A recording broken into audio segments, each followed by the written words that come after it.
This week on Arizona Illustrated, Tucson's African American heritage.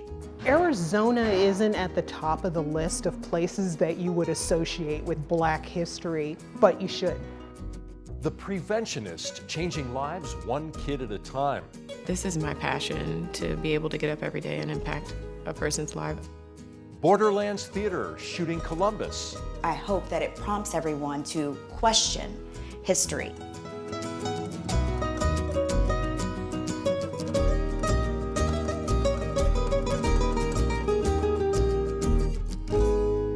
Welcome to Arizona Illustrated. I'm Tom McNamara. As we near the end of Black History Month, it is worth noting that the extraordinary accomplishments and contributions of generations of African Americans cannot be recounted or retold in 1 month. Martin Luther King, Rosa Parks, Maya Angelou, Barack Obama, they are all names and stories that we are familiar with. But there are countless untold stories of so many other people. Doctors and factory workers, lawyers and farmers, teachers and soldiers who have lifted our nation against all odds, making us better, moving us forward. In this story, we hear from just a few of the African Americans who are making a difference in our own community.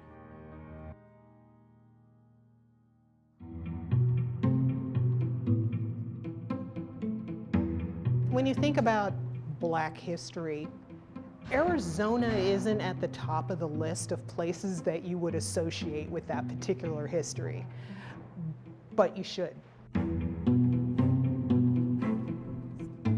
The sheer history that's contained at Fort Huachuca is enough to keep you occupied for years and years and years and years. Well, it's an awful lot of fun talking to somebody like yourself who understands the history and can fill in little gaps in our conversation. And every time I talk to somebody, I learn something new. And I think, that's one of the reasons I want to come meet you. I said to my family at the time, there's no way that I was going to remain here in the state of Arizona. Well, that was almost 30 years ago. And to be honest with you, I cannot think of a better place that I would rather live than right here in Sierra Vista. Plus the richness of our history that we are discovering is just so vast. Talking to other soldiers on this installation, and even Black personnel, I asked them the question, what do you know about the Buffalo Soldier? Have you ever heard of the Buffalo Soldier? And I get a resounding no. But I have talked to several of the old-timers. So that prompted me to do a lot of research into who these men were called the Buffalo Soldiers.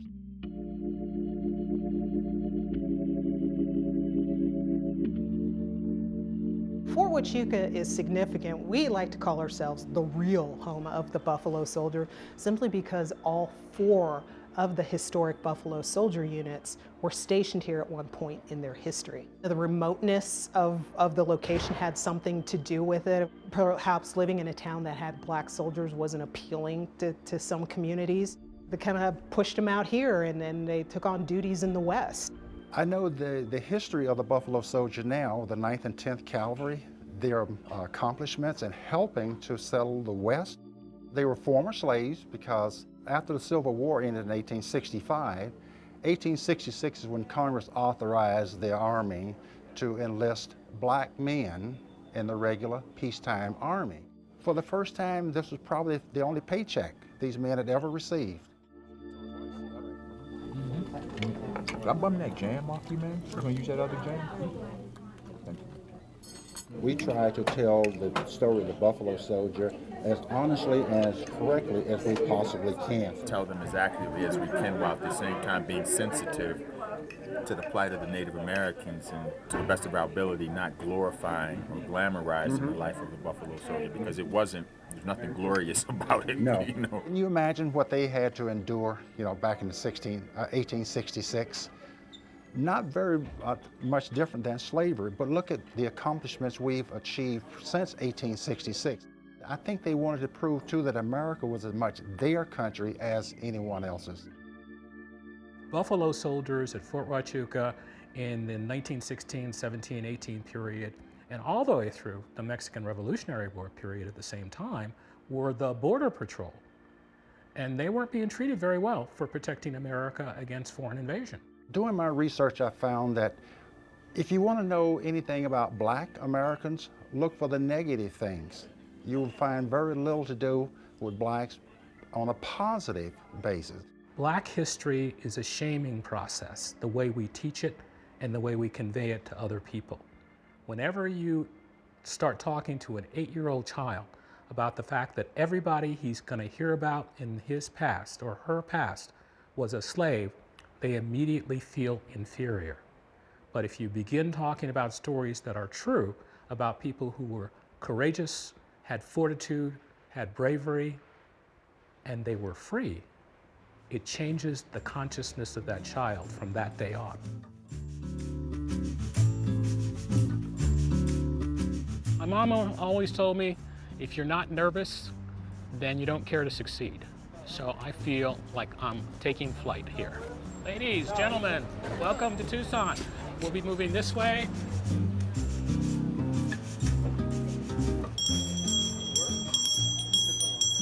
Hear ye, hear ye, hear ye.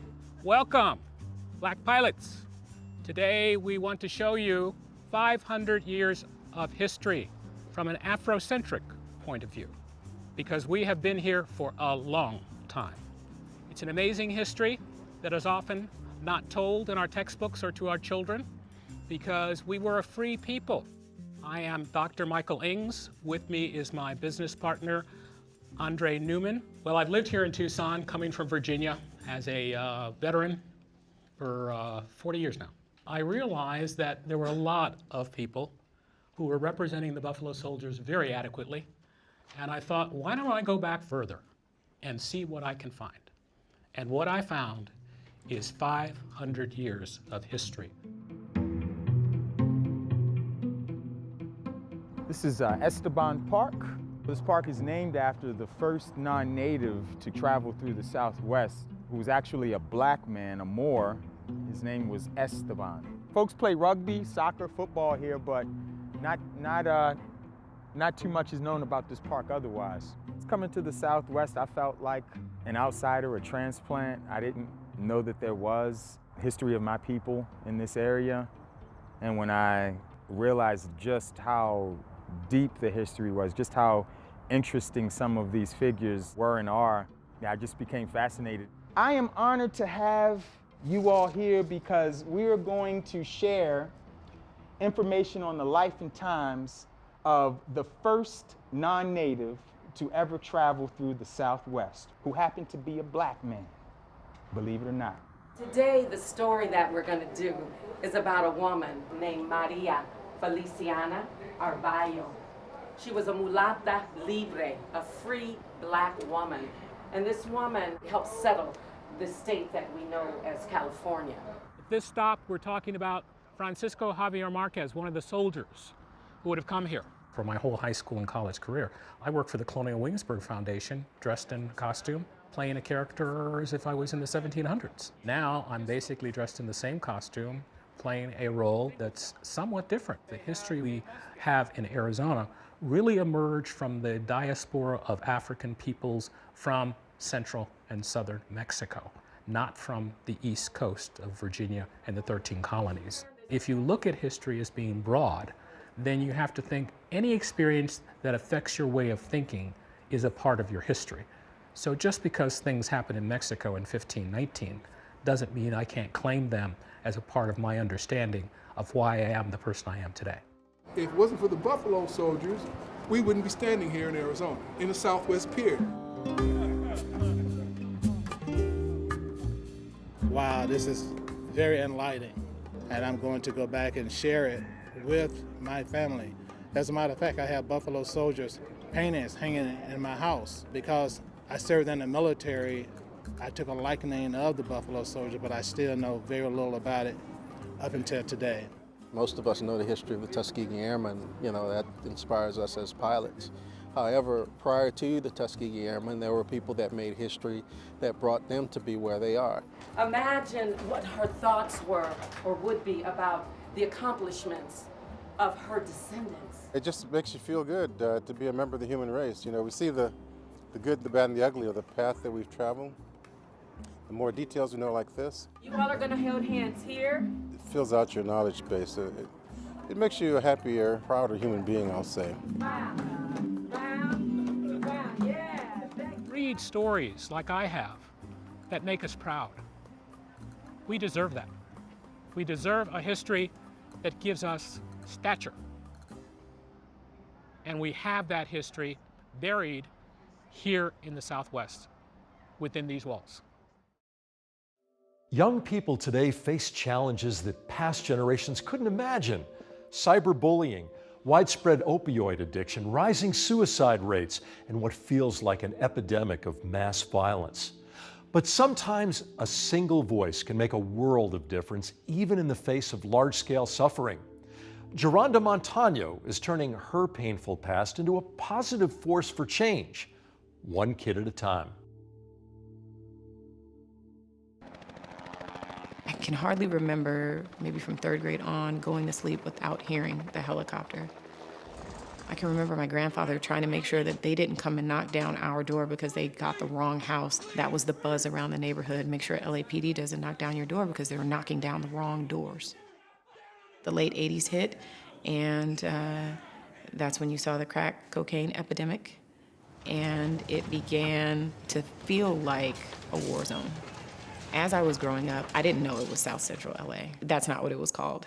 It was called LA, and I didn't find out it was South Central LA until I was watching the news the day that the LA riots started after the Rodney King incident and the Reginald Denny incident. That's when I received a label for my neighborhood.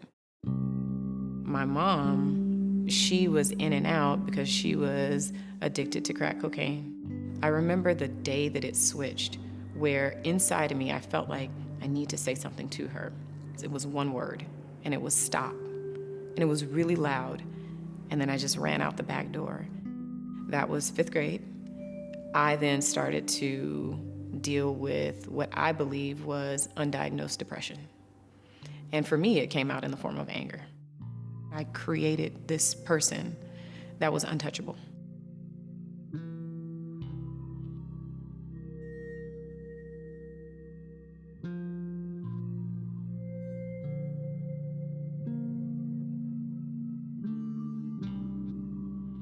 There was one day, my grandfather was really, really sick. This was near the end of his days. This was in 9th grade, and this boy, he was always on me. And he said whatever he said, I don't even remember what he said. But in a split second, I was at his seat with my hands around his neck. And I was so angry, I was in tears, crying hysterically, and trying to choke this kid out. So I started getting pulled out of class and going to sit with that teacher. And this teacher was doubling, I guess, as the counselor at school. And for the first time in my life, I told someone what was going on. My grades changed from essentially D's and F's and maybe a few C's here to straight A's. And she was so just loving and you know, like she just never doubted me, and she was so empowering. And then I never looked back. I started running and found out I was good at it, and eventually earned looks from universities, chose Arizona State University, and Olympics certainly was a thought. And was able to run times to get me Olympic qualifications, but my focus always was on not becoming what I had witnessed.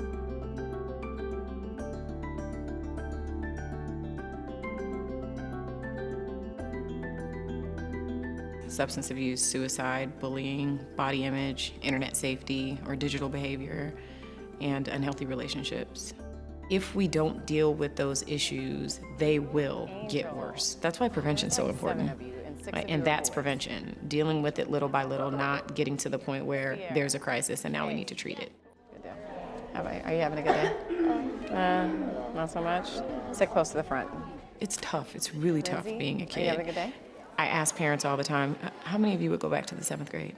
Even at 40 years old, you have people still recovering from the 7th grade. Tap back into that and just remember what that was like. There are going to be different influences, and so today the influence is the media. So we have 5 questions that are going to be answered today. Josh, can you give us question number 1? How do the media influence your benefits about yourself your culture, and various health behaviors. There's a message even within the message, right? And if you look a little bit deeper, if you think a little bit deeper, you may be able to see an underlying message. Yeah? Sometimes parents will say, well, you know, my kids don't want me in their business. You want to be in their business. You want to be relatable to them. You want to have that communication. You don't want to allow your kid to feel like they're growing up on their own.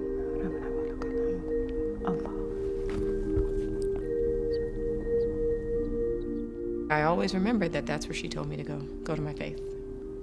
And so I always had a very, very strong connection to God. And that was specifically because of my mom. And so before she passed away, I did convert. And I told her my mom was Christian, and I converted to Islam. And I was very comfortable that she was at peace, that I was happy, that I wasn't struggling anymore. My mom died 7 years after she went into recovery. I was still mean, and this is the part that makes me like really emotional, because I was still really mean. And, you know, I just didn't trust, like, are you really gonna do this? And so she wore this bracelet that signified I am in recovery and I'm staying in recovery. And she wouldn't take that off. And she was buried with that bracelet. And I'm so proud of her, you know, and that's the reason that I'm in prevention. Because I know that prevention works, but I also know that recovery is possible. You guys stay off the track. Stay out of lane 1. Stay out of lane 1. These guys are running. Go, Kajor, go, go, go, go, go. Use your arms, use your arms. Go, go, go. Stay in your lane. Use your arms. Good arms. It took me almost seemed like 3 years for her to just smile at me. It's not a job for me. What I do is not a job. It's what I do. It's my passion. Jumping jacks. Ready. Begin. I don't even call it work. Every day when I wake up to a new day, it's just what I do. 7. Now I have a beautiful family. You know, I have a wonderfully supportive husband, and then I have kids that are watching me. 9, 11, no 10. And as they're getting older, I'm watching them, starting to go through some things, and it scares me. I've got to get the throwers onto their technical stuff. Knowing that that small child, that middle school, that 7th grader, and that high school girl still lives in me allows me to be able to go back and connect with my kids. Ready, go.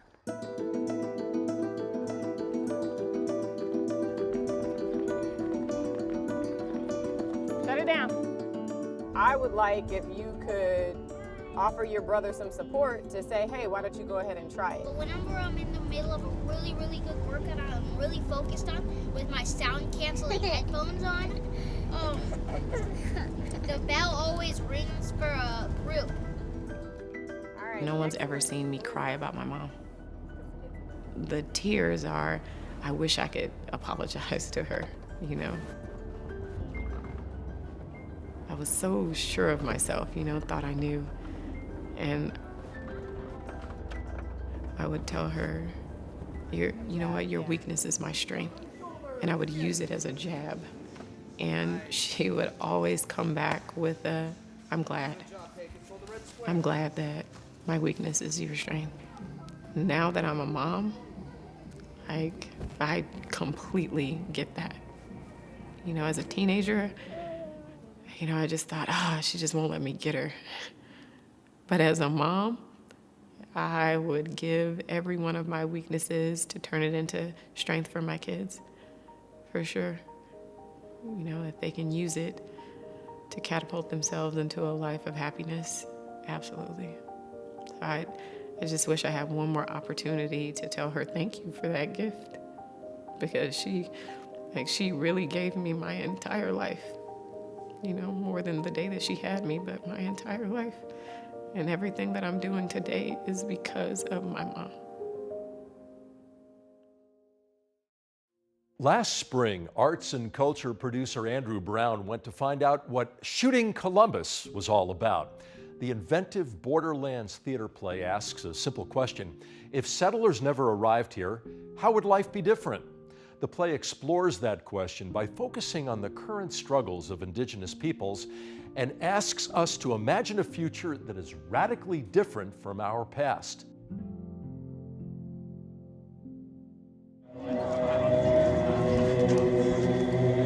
It's always kind of amazing to me how you can walk into a space and 1 minute there is nothing and the next minute it's just filled with electricity. For tonight, can you wear them? Okay. Can you tell me what time it is? I gotta go change. Getting ready, I have this little zone I always go into. Walking through, feeling it, putting on the makeup, and then going back out.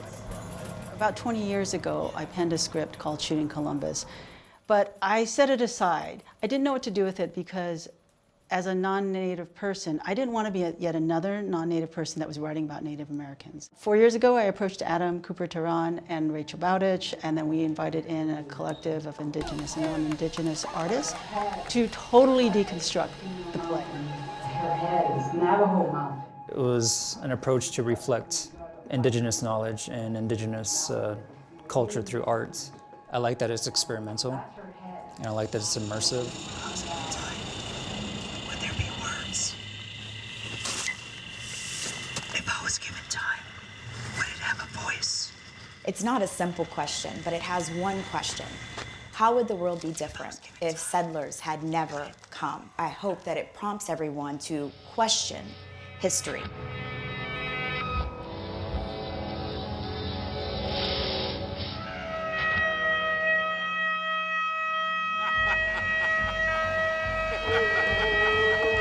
The play is structured as a performance where the audience is experiencing theater, movement, video projection over the body.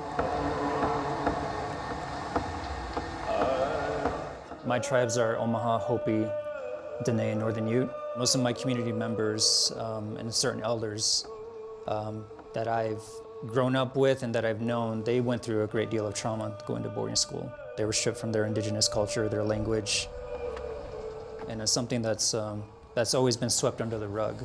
Far down south into Mexico and up to Upper Phoenix and Tucson, of course. As a group, we went to Navajo and Hopi land, interviewed community members. We also talked to and interviewed Yomi or Yaqui individuals and Tohono O'odham who are indigenous to this area, and learned a lot about how the wall has created basically an arbitrary line right through their nations. We are not abandoning them. They are still our people. The border doesn't stop us from knowing who our people are. I grew up pretty much, dancing in ceremonial powwows, which my family got me into as a young kid. I started off as a fancy dancer, and then I grew into a grass dancer.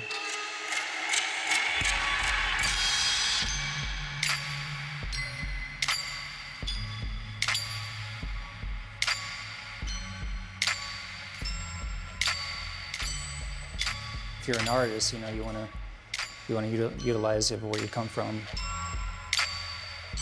I am Cherokee, in part, but have spent most of my life very disconnected from that. At first, learning the sounds of the Tohono O'odham will be difficult, but you have the best teacher in the world. One of the scenes that really resonates with me is the moment where the two children, they meet their grandmother in the past.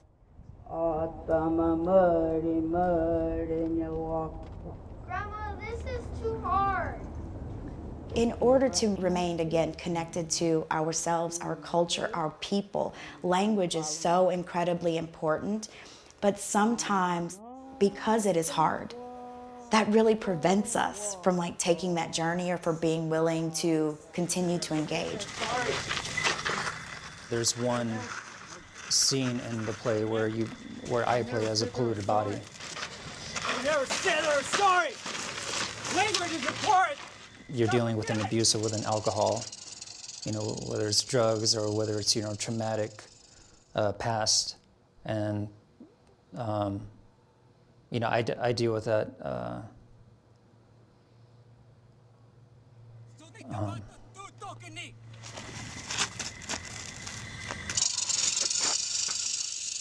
The past that I've been through was not so pretty. If I was given time, would there be words? And the character that I morphed into this play, it hit home for me.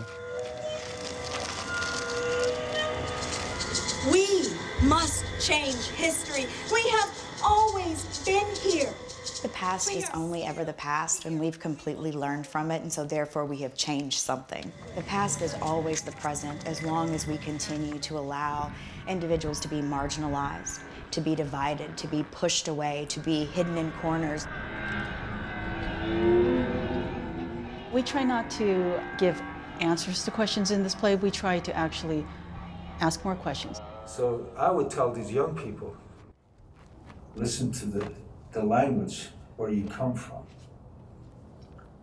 Don't be looking to other people for approval.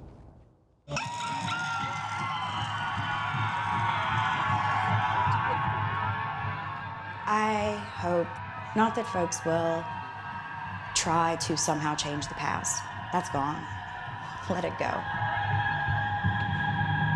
But I hope that they will walk away with a desire to create a hopeful, a better future, to change. They came through a big flood and a reed into this new world. And when they emerged, they didn't know how to live with one another. Especially with everything that's going on today, I want people to know that, it's our ceremonial gatherings are connected through Earth. It's not mythology. And in time, people ask, how should we live here? Indigenous culture and our ceremonial gatherings are important. Our language is important.